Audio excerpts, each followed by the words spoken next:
Hey folks, I'm Brown Bear. Today I'd like to propose a new design for random race selection in competitive 1 vs 1 StarCraft. StarCraft 2's matchmaking system matches players based on their current matchmaking rating, or MMR.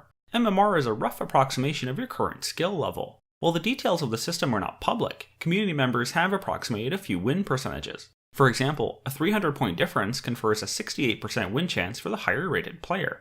To put this in terms of leagues, a single league like Diamond usually spans between 500 to 1000 rating points across all three of its tiers.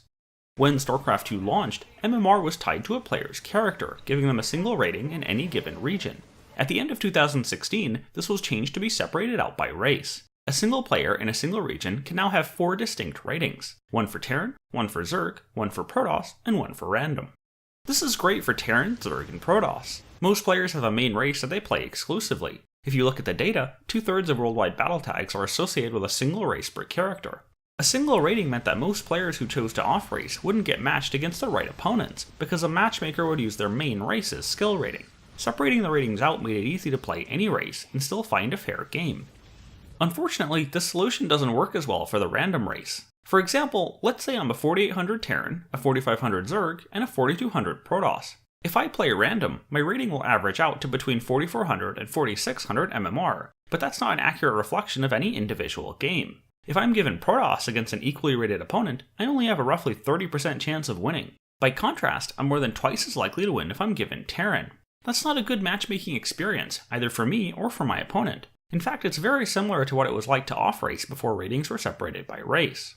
This example wasn't just pulled out of thin air, it's based on hard data. I analyzed a dump of worldwide ladder information from the end of last season. For players who had done their placements for all 3 races plus random, I calculated that the median maximum difference between random and any one non-random race was 312 points.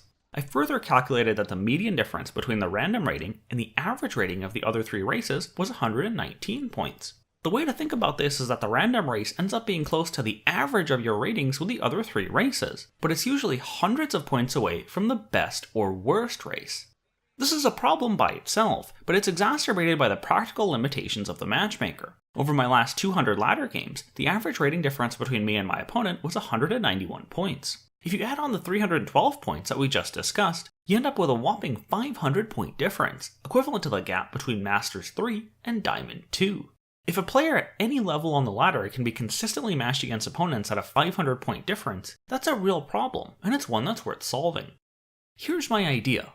Leverage random as a selection mechanism instead of a distinct race. Players that select random get queued on the ladder 3 separate times, once for each race. Each race uses its own matchmaking rating to search. For instance, in the above example, my Protoss would search around 4200, whereas my Terran would search around 4800.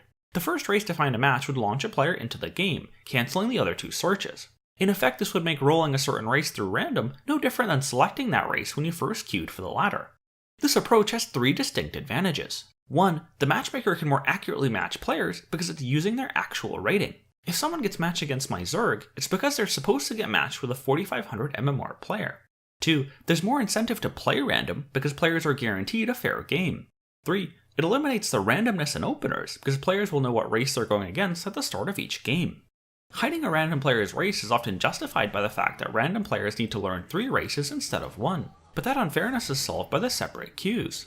If you've only learned Protoss up to 4200 MMR, then the matchmaker will only give you a fair opponent for a 4200 Protoss. There's no reason to confer an additional advantage. This is especially important if you'd like to use 3 or 4 player maps in the map pool. The combination of race RNG plus spawn location RNG makes for a really inconsistent gameplay experience. On the engineering side, the infrastructure to do this is already in place. Blizzard already separates different ratings as separate IDs placed on separate ladders. The work to add a generic multi-queue solution could also be reused in a bunch of different places, like in any of the above option for team games. Last season, more than 41,000 players did their 1v1 placements with random. That's 1/7 of the global competitive population, more than enough to justify a relatively straightforward change. The only real downside I can think of is that random players will queue like everyone else, but they'll still pay a cost for context switching after each game, moving back and forth between the mindset and mechanics of all 3 races. From my perspective, that's something they already signed up for when they opted to play random. It literally means that you could play any race in any game.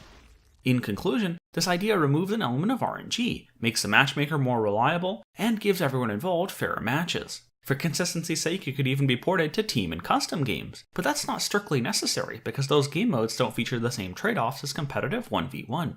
I understand that some random players feel a source of pride from their separate rating, but the amount of RNG that goes into it makes me question just how valuable that number really is. If you want an average of your 3 races, then maybe Blizzard could just calculate and display an average for players that have done their placements with all 3 races.